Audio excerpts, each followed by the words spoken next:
pour cette conclusion, on va faire appel à notre grand témoin de la journée, Emmanuel Vergès, qui a pu revoir un petit peu les différentes tables rondes et se balader un petit peu dans les ateliers. Et donc, pour un petit mot de conclusion et faire le lien aussi avec les différents NEC auxquels il a pu assister jusque-là. Emmanuel, je te laisse la parole. Merci beaucoup, Muriel. Alors, juste, je n'avais pas précisé qui j'étais et d'où je parlais. Ce matin, Caroline Corbal avait présenté effectivement l'équipe qui accompagne les NEC locaux. Sébastien Magro, Clément Mabi, François Huguet et moi-même sur la rédaction des petits carnets. On est tous les quatre assez partie prenante des questions de médiation numérique depuis pas mal d'années. Moi, j'ai commencé il y a bien longtemps dans le champ des friches culturelles à la friche Belle de Mai, plutôt sur les questions de médiation culturelle et numérique. J'ai longtemps et beaucoup œuvré avec Benjamin Cadon de Labomédia, je l'avais déjà cité tout à l'heure, que je salue, j'ai vu qu'il était là, avec qui on a expérimenté pas mal de choses depuis plus de 20-25 ans dans ces champs-là. Et puis aujourd'hui, je travaille dans une petite structure autour des questions de coopération numérique, et en particulier, j'accompagne à coordonner le Hub du Sud ici en PACA. J'agis depuis Marseille, à partir de Marseille sur ces questions-là. Alors, je vais vous proposer en guise de témoignage de fin. Alors, le terme de grand témoin, Muriel, me ravit toujours, parce que d'un coup, ça fait comme ça un peu vieux sage, parce que je suis pas du tout sage.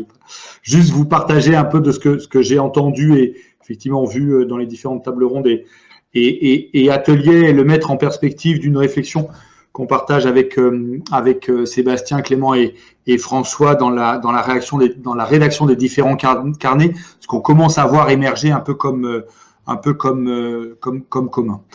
La première chose que je voulais partager avec vous, je vais vous partager trois éléments, parce que un peu le contexte, comme je l'ai vu un peu apparaître, un peu le point d'entrée que j'ai fait à travers en particulier du CRIA, ce que j'ai entendu sur les questions de ressources et de différentes expériences territoriales, ce que j'ai entendu sur ce qui se construit et se développe sur ce territoire-là, puis vous proposer quelques éléments de perspective pour la suite, en lien avec ce qu'on a vu nous dans d'autres numériques en commun aujourd'hui. Le premier élément que je trouve extrêmement intéressant, c'est effectivement cette entrée à partir des questions d'illettrisme. Que le réseau et que cette journée portée par le CRIA, et le travail de Muriel en particulier, vient positionner l'endroit de votre action entre illettrisme et illectronisme, que je trouve extrêmement important et déterminant. On avait beaucoup partagé avec le Centre Ressources Illettrisme de PACA, ici sur le NEC en Vaucluse, le NEC local en Vaucluse, sur cette importance-là d'appréhender effectivement l'illectronisme, non pas simplement comme qu'une rupture technologique ou économique, mais quelque chose qui a de l'ordre et relève d'une problématique d'alphabétisation. On n'employait pas ce terme d'électronisme. Autrefois, on employait ce terme d'alphabétisation numérique, dans lequel la question des signes, des symboles, des grammaires vont au-delà que simplement savoir utiliser une souris, un logiciel de mail, ou arriver à manipuler d'une certaine manière ces outils-là, ou à accéder à ces droits. C'est-à-dire que la question de l'inclusion aujourd'hui rend, et j'y reviendrai tout à l'heure, rend les questions de médiation ou d'accessibilité, les questions de politique publique, qu'elles soient celles des opérateurs associatifs, des institutions ou des entreprises, à un endroit qui est effectivement un endroit éminemment social, non pas au sens strict, au sensu du travail social, mais une problématique de société à part entière. Pendant un certain nombre d'années, les questions d'électronisme, on les a abordées à travers les questions de médiation numérique autour de ce qu'on appelait la littératie numérique, c'est-à-dire non pas ce qui est la question de la littérature, mais ce qui fonde un peu ces langages. Et là, on s'aperçoit très vite que un des éléments qui a été un élément un peu de lenteur sur ces problématiques-là, c'est quand on a longtemps considéré que ces outils numériques étaient des outils, alors qu'effectivement, assez rapidement, entre autres dans les mondes de l'art et de la culture, on les appréhendait en tant qu'outils de langage, puisque ce sont des technologies d'information et de communication. J'y reviendrai tout à l'heure, ce sont des technologies de lien, et au sens du lien, il y a quelque chose de l'ordre de l'échange entre le message qui traverse le médium, mais aussi le message du médium, c'est-à-dire qu'est-ce que transforment ces technologies-là dans les modalités d'échange qu'on a entre nous. Et en ce sens-là, aborder effectivement les politiques d'inclusion numérique du point de vue effectivement des problématiques d'illettrisme, et pas simplement d'apprentissage de la langue, mais plus globalement de ce qui fait qu'à un moment donné, on va pouvoir communiquer avec les signes d'une culture, il y a quelque chose qui me semble extrêmement important et structurant dans ce que vous êtes en train de mettre en place, qui donne un regard important sur des questions effectivement de communication, ou tout au moins qu'en fabrique un contexte qui a une dimension sociale et politique au sens organisation de la société du terme. Ça, c'est le premier élément sur lequel je voulais vraiment insister. C'est rare, j'ai peu vu aujourd'hui de politique publique portée depuis cet endroit-là. C'est un endroit de spécificité sur votre territoire qui me paraît important et que on portera dans les carnets du NEC qu'on va réaliser, il me semble, en échangeant avec les uns et les autres, pour vraiment insister sur cette dimension forte, effectivement, de la problématique de la compréhension et de la communication des signes de ces langages numériques au sens large du terme. Et donc ça ouvre effectivement d'autres perspectives aux problématiques de médiation numérique, plus globalement d'une forme effectivement d'accessibilité et d'éducation à ces langages digitaux. Le deuxième élément que je voulais partager avec vous, sur lequel je pouvais témoigner, c'est qu'effectivement, à vous entendre, à se balader dans les différents ateliers, à voir la richesse des partenariats qui permettent de composer cette journée-là, puis on le voit dans les chats, les réactions sur la richesse des différentes interventions, c'est qu'effectivement, il y a beaucoup de ressources, beaucoup d'acteurs sur votre territoire. Il y a quelque chose qui effectivement révèle que, je l'avais évoqué ce matin dans la table ronde sur les stratégies et les politiques publiques, que les transformations aujourd'hui digitales, la manière dont on va aborder cette société en régime numérique ne dépend pas d'un seul acteur, qui serait le conseil régional ou l'État ou l'école, hein, mais ni d'un seul secteur. C'est pas qu'une problématique éducative, c'est pas qu'une problématique politique, économique ou culturelle, mais qu'effectivement ça relève, et ce terme a été employé plusieurs fois, d'une communauté d'acteurs ou d'un écosystème d'acteurs à différentes échelles. Alors, certes, oui, on le réévoquait dans la plénière d'introduction ce matin, on peut toujours rechercher l'outil magique qui nous permettrait d'accéder depuis n'importe quel endroit à n'importe quel type d'information, et qu'effectivement, il comprendrait l'information qu'on recherche avant tout le monde. Un peu, je reprenais ce titre-là d'un livre d'Evgeny Morozov, un technocritique de la Silicon Valley, qui s'appelle « Cliquez ici pour tout résoudre », un peu la recherche d'une forme de solutionnisme, technologique. D'une certaine manière, je pourrais être taquin en cette fin de journée ou un peu espiègle. Cet outil existe déjà, ça s'appelle Google quand il fait de l'autocomplétion sur les recherches que l'on fait et qui sait avant tout le monde effectivement à quel endroit on est en train de chercher de l'information d'une certaine manière avec toute son approche prédictive. Plus ou moins vrai ou pas vrai, à lire là, et je renverrai la référence du livre de Dominique Cardon sur ces questions-là, qui s'appelle « À quoi rêvent les algorithmes ?» pour effectivement, entre ces deux ouvrages-là, mettre en perspective une recherche de solutionnisme technologique que je n'ai absolument pas trouvé dans vos différentes approches ou propos, où effectivement, on a bien conscience que l'outil n'est évidemment pas neutre, hein, et que il est culturellement marqué, et que vraisemblablement l'outil c'est beaucoup plus la toile, le web, ce World Wide Web, cette toile d'araignée des écosystèmes, que simplement un outil qui permettrait de tout résoudre. Et on en vient là à quelque chose que je trouve fort dans les différents témoignages et expériences qui ont été présentés aujourd'hui, quelque chose qui rend effectivement les politiques d'inclusion numérique ou les politiques numériques fondamentalement des politiques sociales, au sens, je reviens, hein, de politique de société, où effectivement on entend les termes de confiance, on entend les termes de dignité, on entend les termes d'écoute dans les différents, qui renvoient avec cette nécessité, si on veut appréhender les questions d'inclusion aujourd'hui, avant de prendre en compte cette question de l'égale dignité, hein, aux outils numériques.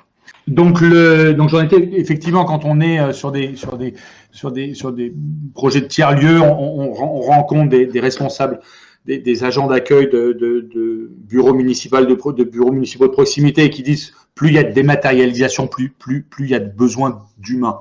Effectivement, les solutions pour détecter, pour équiper, recycler, Laurence Bellet reparlait de ces filières du recyclage sur les territoires, on les retrouve un peu partout par rapport porté beaucoup par les départements et par les régions et pas mal par les départements, pardon, dans le cadre des schémas de développement de l'accessibilité au numérique ou les schémas d'accessibilité au service au public.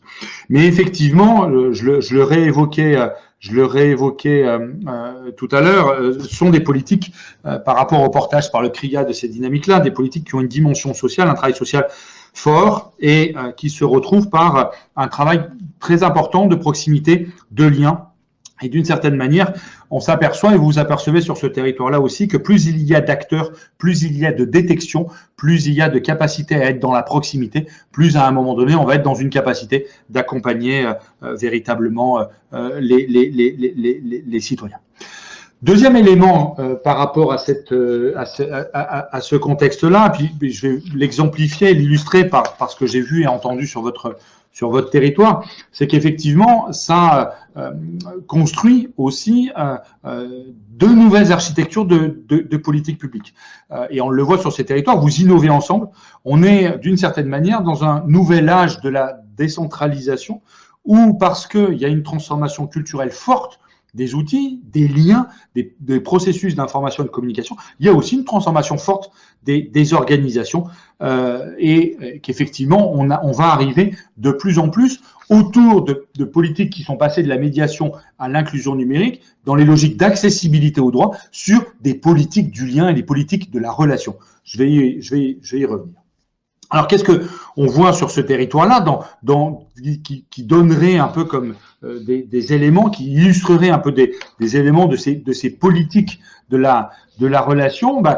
Quand on entend l'expérience qui est en train de se passer à l'échelle métropolitaine, exemplaire de mon point de vue, on trouve un appui fort sur le monde associatif. On trouve un travail important de cartographie des acteurs extrêmement différents qui s'assemblent et qui s'articulent, qui composent les actions sur le territoire et qui rendent, c'était un peu la pirouette qu'on faisait ce matin, en fait, une ville intelligente autrement. C'est-à-dire qu'on n'est pas dans la smart cities complètement technologisée. Au contraire, on est sur un réseau d'acteurs qui va construire une ville intelligente et une ville résiliente à partir d'une organisation et d'un travail intelligent des communautés entre elles.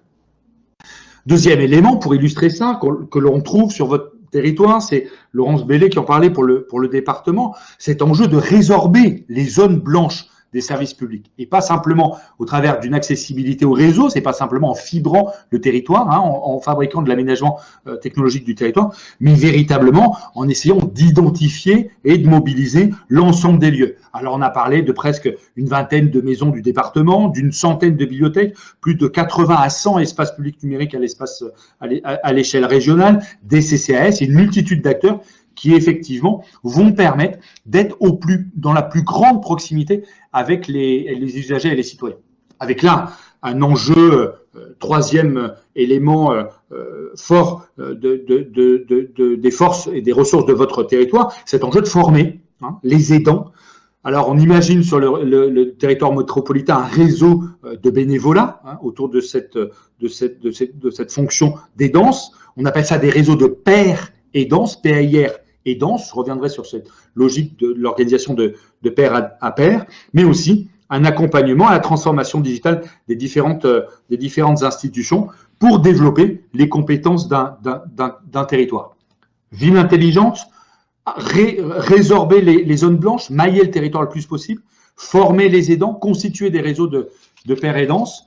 C'est permis par effectivement un réseau fort du milieu associatif et des acteurs associatifs, mais aussi, quatrième point, par une complémentarité des politiques publiques aux différentes échelles, que ce soit à l'échelle métropolitaine, avec ce travail de réseau, mais aussi à l'échelle régionale, avec le GIP RESIA, par exemple, qui effectivement agence, ce que j'évoquais ce matin en introduction de la table ronde, les compétences des différentes institutions, faire en sorte qu'il n'y ait pas de redondance. Comment, effectivement, aujourd'hui, les collectivités territoriales ne sont plus simplement là que pour aménager, mais vraisemblablement développer une ingénierie de politique publique extrêmement forte. Et ça, c'était tout le lien qu'on a fait sur la table ronde sur les politiques publiques, des relations entre l'État, la région, le département, la métropole, pour essayer de couvrir le spectre des possibilités d'action. Et enfin, ce qu'on retrouve comme cinquième point sur ce territoire, c'est une capacité à expérimenter. On le voit au travers du projet Pass Numérique. On regarde, on détecte, on diagnostique, on imagine et on expérimente. Et on voit si à un moment donné, on peut déployer les solutions. Véritable compétence extrêmement importante qui se déploie sur votre territoire. Alors pour terminer, quelles en sont et quelles seraient les perspectives des travaux que vous mettez en place? Quels seraient vos prochains pas par rapport à ce qu'on peut identifier sur d'autres territoires, dans d'autres types de politiques? D'abord, relever qu'effectivement, ce que j'évoquais tout à l'heure, on est passé des politiques de médiation numérique à des politiques d'inclusion numérique. Vraisemblablement, depuis le confinement, d'une certaine manière, on est passé aussi, et ça a été la plateforme un peu symbolique de l'État, très opérationnelle, mais dans ce terme symbolique fort de l'État, sur des politiques aussi de solidarité numérique, où on s'aperçoit, par rapport à ce que j'évoquais sur la question des zones blanches de services publics tout à l'heure, cette nécessité d'organiser l'accessibilité dans le dernier kilomètre. Vous savez que le dernier kilomètre en logistique ou dans le développement des réseaux et des infrastructures réseau, c'est le plus coûteux. C'est-à-dire ce point où à un moment donné, on arrive à l'autocom pour aller chez les gens, quand on arrive effectivement sur les plateformes logistiques pour aller au plus proche des personnes, le dernier kilomètre est le plus coûteux, celui qui nécessite le plus d'investissement et vraisemblablement, c'est celui qui est du ressort des politiques publiques.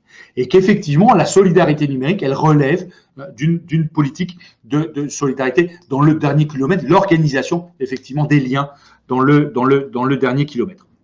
Et que aujourd'hui, effectivement, ça nous conduit, ce passage des politiques et cette, d'une certaine manière, accumulation de politiques de médiation pour effectivement travailler autour des signes, ce que j'évoquais tout à l'heure sur l'électronisme et l'illettrisme, les questions d'inclusion, sur les questions d'accessibilité aux droits, on est bien dans des politiques de droits des citoyens, à des politiques de solidarité numérique, qui sont des politiques vraisemblablement de développement de politiques territoriales.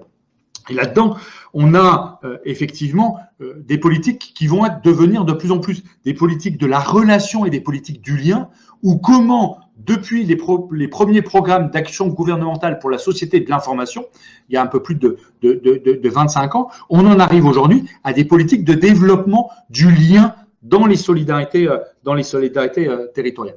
Et cette politique du lien, politique de la relation, à travers les usages du numérique, à travers les pratiques, les services, les dispositifs numériques, est peut-être une politique qui va révéler d'une certaine manière quelle va être la capacité à ce qu'on construise de l'intérêt général demain dans le cadre des politiques publiques. Un intérêt général face à une ubérisation des pratiques et de l'économie, à une plateformisation de la diffusion des contenus et des services d'une certaine manière. Comment effectivement les politiques de lien, les politiques de relation vont permettre d'organiser cette intelligence sur les territoires que j'évoquais tout à l'heure. Alors, est-ce qu'on va pouvoir trouver des modèles comme on pourrait imaginer trouver des applications qui nous permettraient d'avoir une solution à tous nos problèmes? Je ne pense pas aujourd'hui. J'évoquais ce matin aussi le passage de modèles des organisations pyramidales à des organisations en écosystème.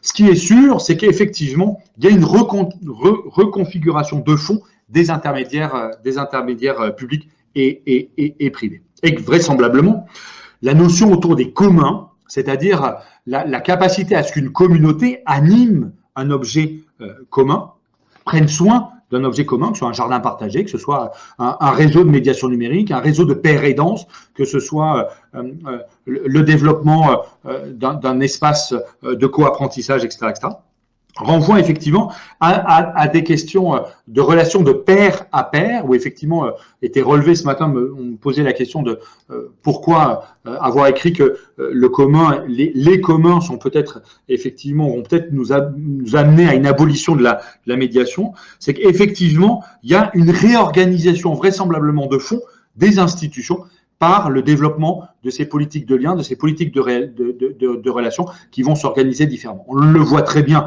à l'échelle de la métropole orléanaise, on le voit très bien à l'échelle de la région Centre-Val de Loire. Il y a une transition des politiques publiques aujourd'hui qui vont devoir se recomposer d'une manière extrêmement différente en prenant en compte ces modalités de relations différentes. Parce que ces modalités de relations sont fondamentalement politiques au sens de l'organisation des cités, au sens large du terme. Alors là-dedans, il y a une vigilance forte à aujourd'hui quelque chose qui renvoie à une territorialisation forte des politiques publiques où on dit la solution c'est le territoire. Oui, vraisemblablement, un des éléments, c'est qu'effectivement, les solutions sur le territoire. Mais il y a une problématique face à ça, et je prends un exemple un peu symbolique, qui était le prix unique du livre. Partout en France, on achète un livre au même prix, où qu'on soit. Et il y a, par le ministère de la Culture, l'organisation en fait économique de ce prix unique du livre. Comment aujourd'hui, on va essayer de garantir cette égalité dans l'accessibilité de toutes et tous aux services? Alors, est-ce qu'on y arrive? Et ça a été les longues discussions qu'il y a eu sur le NEC de La Rochelle, où, d'une certaine manière, on a une question autour d'une forme de labellisation, de garantie, d'une certaine manière, de cette égalité d'accès pour tous.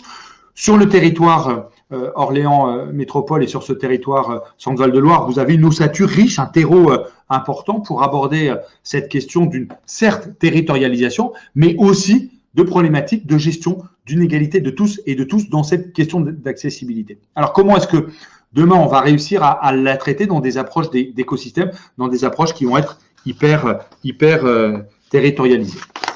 Pour terminer, il est déjà presque un peu plus de 17 heures. Peut-être après cette première attention ou vigilance, effectivement, à la question de la territorialisation des politiques dans une reconfiguration de fond des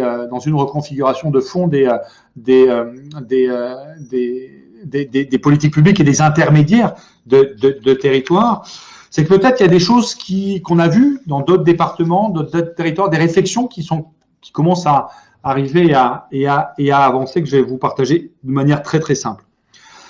On a beaucoup parlé de recyclage, d'équipement, de problématiques d'accès à l'équipement. Est-ce que de la même manière qu'aujourd'hui les départements ou les régions fabriquent des réseaux de fibres optiques pour essayer de favoriser l'accessibilité au plus grand nombre, est-ce qu'un jour ou l'autre on parlera aussi et on abordera la gratuité des équipements, des ordinateurs qu'on donne déjà ou des tablettes dans différents contextes, mais de la gratuité des équipements, d'élargir ça au-delà du contexte scolaire?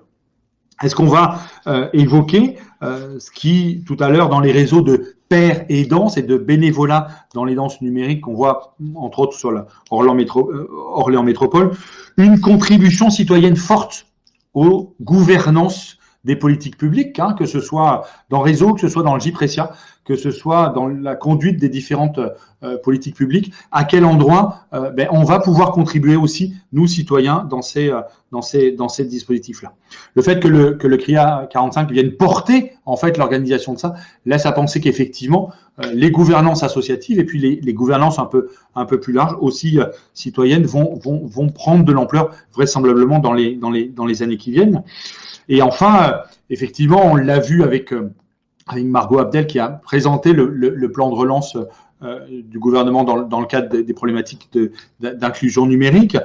On va aussi avoir à réfléchir dans les années qui viennent sur ce que c'est que l'investissement public. J'évoquais tout à l'heure une transformation forte des intermédiaires publics. Qu'est-ce que c'est que l'investissement public qui va nous permettre de faire effectivement une transformation un peu forte des modalités d'organisation, des solidarités numériques en particulier, mais plus globalement des solidarités sur nos territoires. Je voulais vivement remercier Muriel Rouzet de son invitation à ce NEC, vous remercier de votre écoute. Et puis, s'il y a le temps un peu de peut-être quelques questions ou réactions, évidemment, je peux rester avec vous encore quelques instants. Un grand merci, Emmanuel, pour cette conclusion vraiment éclairante et qui permet de prendre de la hauteur. Et ça, c'est vraiment intéressant. On a pu, là, tout au long de la journée, passer en effet des différentes échelles, du national au régional, au départemental, au local et au très opérationnel dans les ateliers avec des outils là qui sont dans les tuyaux pour vous aider au quotidien. Et ça fait du bien aussi de reprendre de la hauteur comme ça en fin de journée et de remettre en perspective. Donc vraiment, merci beaucoup Emmanuel. Je ne sais pas si ça suscite des réactions. Voilà, désolée encore pour la petite coupure de tout à l'heure. Voilà, mais n'hésitez pas en tout cas à revenir. Oui, les autres ateliers qui ont eu lieu, auxquels vous n'avez pas pu assister, ils seront mis en replay. Donc j'espère que tout a été enregistré. Et de toute façon, on mettra à minima toutes les ressources, tous les contacts des personnes sur le site du CRIA 45. Donc merci à tous pour votre participation. Merci aux intervenants de la journée, à tous les partenaires du réseau numérique. Et puis de toute façon, on se retrouve très prochainement sur le terrain, tous ensemble, pour continuer à travailler dans la même direction. On a un réseau là qui ne cesse de s'étoffer et qui est vraiment qu'on consolide jour après jour. Merci à tous.